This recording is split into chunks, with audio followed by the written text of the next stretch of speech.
Hi అండి. ఈవేళ మనము పచ్చిరొయ్యలు కోడిగుడ్ల కూర ఎలా చేసుకోవాలో చూద్దాము. నా పేరు విజయ, హోమ్ మేకర్. అందరూ ఎలా ఉన్నారు? బాగున్నారా? నేను కూడా బాగున్నాను. అయితే ఈ కర్రీకి మొదటిగా స్టవ్ ఆన్ చేసి దాని మీద పెనం పెట్టుకుని దాంట్లో 4 స్పూన్ల ఆయిల్ పోసుకుందాము. ఆయిల్ వేడెక్కిన తర్వాత కాస్త పసుపు, 1/2 టీ స్పూన్ పసుపు వేసుకుందాము. కాస్త కరివేపాకు వేసి కరివేపాకు చిటపటలాడుతున్నప్పుడు ఎగ్స్ వేసుకోవాలండి. ఎగ్స్ ముందుగానే వేయించి పక్కన పెట్టుకోవాలన్నమాట. ఈ ఎగ్స్ని వేయించేటప్పుడు కదుపుతూ ఉండాలి, లేదంటే కింద అంటుకుపోతాయి అన్నమాట.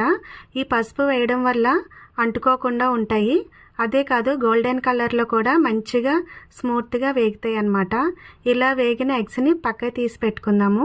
తర్వాత అదే ఆయిల్లో పచ్చిమిర్చి, ఉల్లిపాయలు వేసి గోల్డెన్ కలర్ వచ్చే వరకు వేయించుకోవాలి. ఈ గోల్డెన్ కలర్ వచ్చిన ఉల్లిపాయల్లో 1 టీ స్పూన్ అల్లం వెల్లుల్లి పేస్ట్ వేసి బాగా కలుపుకోవాలి.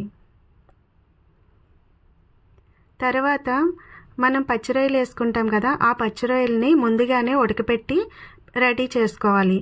వాటిని ఎలా ఉడకపెట్టాలంటే పసుపు, ఆయిల్ వేసి ఉడకపెట్టుకున్నామంటే దాంట్లో ఉన్న వాటర్ అంతా బయటకు వచ్చేస్తుందండి. వాటర్ అంతా ఇంకిపోయే వరకు వాటిని వేయించుకోవాలి. ఆయిల్లో వేగడం వల్ల మంచి స్మెల్ వస్తాయి. పచ్చిరొయ్యలకున్న బ్యాడ్ స్మెల్ పోయి మంచి స్మెల్ వస్తుంది అన్నమాట. వాటిని మనము ఈ ఆనియన్ దానికి యాడ్ చేసుకుంటాము. యాడ్ చేసుకుని బాగా కలుపుకోవాలి.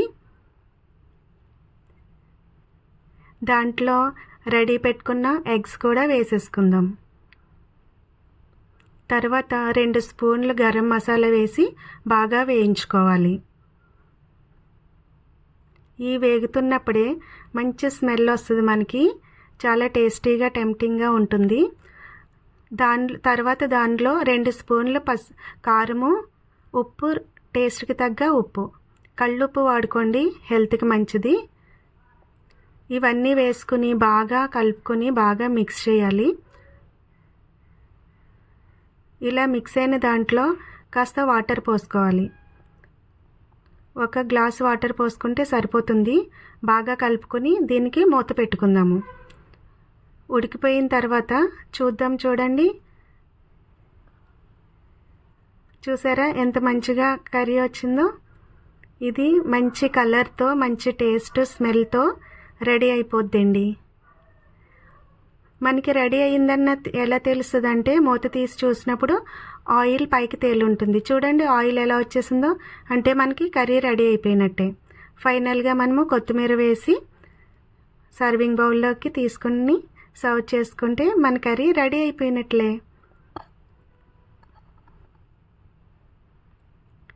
టేస్ట్ కానీ, స్మెల్ కానీ, కలర్ కానీ సూపర్గా ఉంటుందండి. చాలా బాగుంటుంది ఈ కర్రీ. ట్రై చేసి చూడండి. మా ఆంధ్ర స్పెషల్ అన్నమాట, మా ఆంధ్ర స్టైల్ అన్నమాట. కర్రీ చూసారా ఎంత మంచి కలర్ వచ్చిందో, రెడ్ కలర్. ఆంధ్ర వాళ్ళ నాన్ వెజ్ కర్రీస్ అంత టేస్ట్గా, స్పైసీగా, కలర్ఫుల్గా ఎందుకు వస్తాయి అంటే వాళ్ళు వాడే కారం వల్లనండి. కారం అన్నమాట. ఆ కారము ఎలా చేయాలి అనేది నేను ఒక వీడియో తీస్తానండి. ఆ వీడియోలో మీకు చూపిస్తాను. మా ఆంధ్ర కారము తయారీ చూపిస్తాను మీకు. ఓకేనండి. ఈ వీడియో నచ్చితే లైక్ చేయండి, షేర్ చేయండి, సబ్స్క్రైబ్ చేసుకోండి. ఓకేనండి. Thank you for watching.